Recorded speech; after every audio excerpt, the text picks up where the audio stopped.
بسم الله الرحمن الرحيم. تبارك الذي بيده الملك وهو على كل شيء قدير، الذي خلق الموت والحياة ليبلوكم أيكم أحسن عملا، وهو العزيز الغفور، الذي خلق 7 سماوات طباقا، ما ترى في خلق الرحمن من تفاوت، فارجع البصر هل ترى من فطور، ثم ارجع البصر كرتين ينقلب إليك البصر خاسئا وهو حسير، ولقد زينا السماء الدنيا بمصابيح وجعلناها رجوما للشياطين، وأعتدنا لهم عذاب السعير، وللذين كفروا بربهم عذاب جهنم وبئس المصير. إذا ألقوا فيها سمعوا لها شهيقا وهي تفور، تكاد تميز من الغيظ، كلما ألقي فيها فوج سألهم خزنتها ألم يأتكم نذير، قالوا بلى قد جاءنا نذير فكذبنا وقلنا ما نزل الله من شيء إن أنتم إلا في ضلال كبير، وقالوا لو كنا نسمع أو نعقل ما كنا في أصحاب السعير، فاعترفوا بذنبهم فسحقا لأصحاب السعير.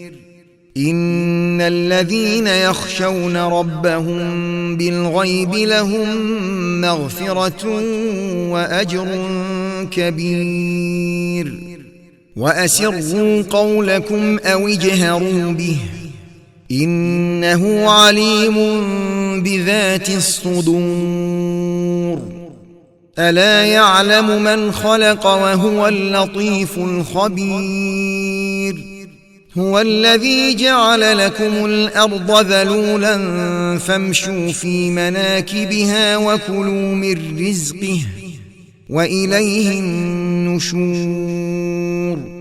أأمنتم من في السماء أن يخسف بكم الأرض فإذا هي تمور، أم أمنتم من في السماء أن يرسل عليكم حاصبا، فستعلمون كيف نذير.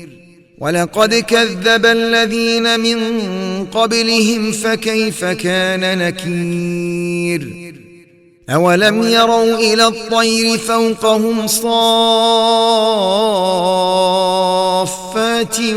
ويقبضن ما يمسكهن إلا الرحمن إنه بكل شيء بصير.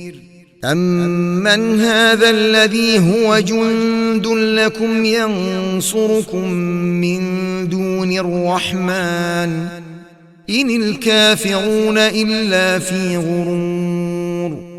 أمن هذا الذي يرزقكم إن أمسك رزقه بل لجوا في عتو ونفور.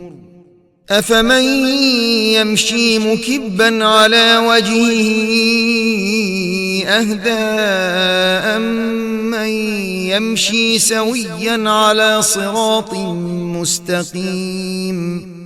قل هو الذي أنشأكم وجعل لكم السمع والأبصار والأفئدة قليلا ما تشكرون. قل هو الذي ذرأكم في الأرض وإليه تحشرون. ويقولون متى هذا الوعد إن كنتم صادقين. قل إنما العلم عند الله وإنما أنا نذير مبين فلما رأوه زلفة سيئت وجوه الذين كفروا وقيل هذا الذي كنتم به تدعون قل أرأيتم إن أهلكني الله ومن معي أو رحمنا فمن يجير الكافرين من عذاب أليم قل هو الرحمن آمنا به وعليه توكلنا فستعلمون من هو في ضلال مبين قل أرأيتم إن أصبح ماؤكم غورا فمن يأتيكم بماء معين